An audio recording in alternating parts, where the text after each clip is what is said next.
Austria is sending Who the Hell is Edgar? Honestly, to Eurovision 2023 by Teya and Salena. But do we think it's got poe-poe-potential to win? Let's review Eurovision.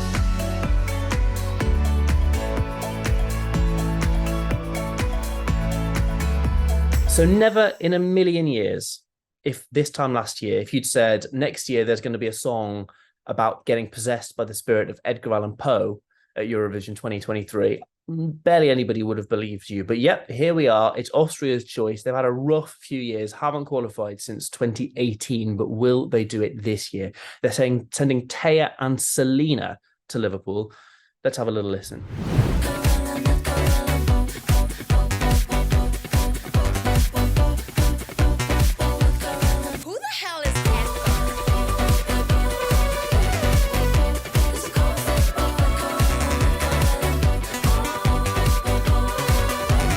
Emily, do we like it? I do like it. I don't really have a bad thing to say about it. It's fun, it's catchy, and it also kind of has a kind of serious message about the music industry. And they've done it in a kind of fun and catchy way, which is good. And it's a really clever entry, and I hope it's not kind of lost in kind of, oh, what the hell, what are they on about type thing. I think like you need to kind of listen to it to kind of get it. But it's because it does just kind of on first watch, listen, it seems just kind of a bit of a joke. But it is clear that they're trying to kind of say something which is quite interesting. And it's one of the kind of only protest songs this year, which I think is good. It probably works in its favor. So yeah, I'm fair play, Austria. Fair play. Yeah, I would echo that.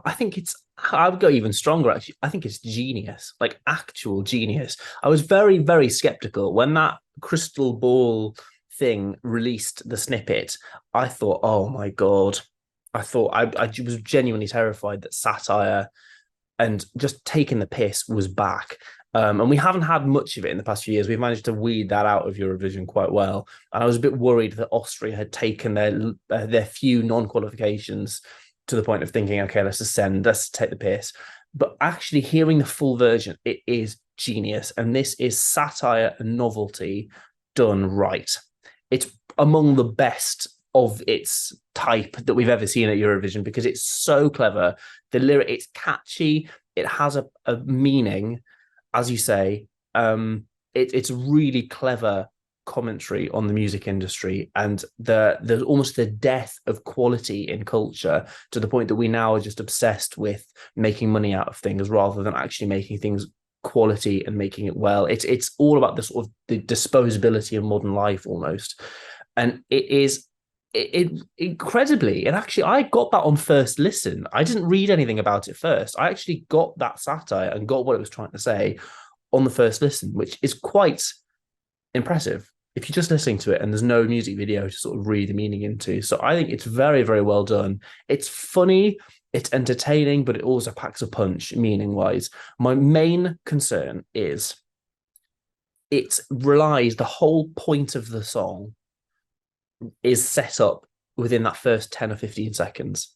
And if you miss it, you're like, what the hell is this? And it's really important that they, in some way, shape or form, get the meaning of the song across in that first 10 or 15 seconds, because otherwise you've lost your audience and they're going to think you're taking the mick.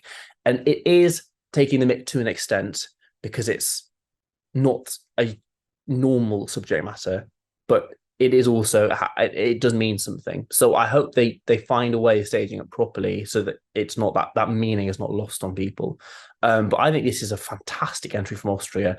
For my money, the best thing they've sent since Rise Like a Phoenix. It's really, really strong. And this is, it's easily in my top 10 for the year. I can't praise it highly enough, really. So there are initial comments. It's performing 13th, hopefully not unlucky for them, in the second semi-final. What do we think it'll do? Will it qualify? Will it end their pretty grim non-qualification run? And what would we score out of 10, Emily? This is definitely qualifying, especially because it's just televote. This is, the kind of fun taking the mickey type thing that does well in a televote. So for me, there's no way this doesn't get through to the final. I think it'll do pretty well in the actual final. For me, it's an 8.5 out of 10. So I'm big fan. Like, it is just one I don't have anything kind of bad to say about it. I will be intrigued to see how they stage it. That is kind of, because there is always kind of a question with these jokier satire type songs as to how they do it, but I guess we will have to wait to see. But I can't see them doing something so terrible that it doesn't get through to the final. So yeah, no brainer. Yeah, the staging is a bit of a concern because Austria is not the best at staging. Occasionally they get it right. Again, Rise Like a Phoenix. 2015, occasionally, once in every 10 years. Yeah, I think in 2015 they got it right, but it was just I don't know. It was a bit of a shame that got no point. But I think that the staging was interesting enough. Other than that, they've sort of struggled to capture the essence of a song. Often they throw the kitchen sink at it, and it doesn't stand out. So I hope they find the right balance with this. I'm going to give it a 9 out of 10 because I think it is brilliant, and it really is genius, and it's clever, and it's satire done right. Which, applause to them. I never in a million years would have thought of doing a song about being possessed by the spirit of Edgar Allan Poe, and it works. Somehow it works. So kudos to them for actually putting it together. I actually think not only is this definitely going to go through, I think this might win the semi-final. Because there's no obvious winner. You know what I mean? In the first semi-final, you've got Sweden, you've got Finland, you've got, all of the favourites are in the first semi-final. And then the only other ones that might challenge are the automatic qualifiers. There's no song I don't see any song from the second semi-final winning, to be quite honest. So it's quite an open field for the win. And I think this could do it. I think this could win the second semi-final. So it's mad that we're talking about a song about Edgar Allan Poe winning a Eurovision semi-final, but worse songs have won, like Norway in 2018. That's how you write a song. Somehow that won the semi-final. So I think this could do it. Yeah, no, I thought bold statement, but now that I think about it, yeah, there isn't actually that much else in the semi-final to kind of go at it. So yeah. And what else is there? There's like Armenia could do it. But I don't think that's televote enough. No. I just don't. Yeah, I think it's Austria. Well, we shall wait and see. That's what we think. Let us know what you think in the comments. And don't forget to like and subscribe. We are now also podcast form. How exciting is that? So you can listen to us if you don't want to see our ugly mugs all the time on YouTube. But that's it from this episode. Thanks very much for watching.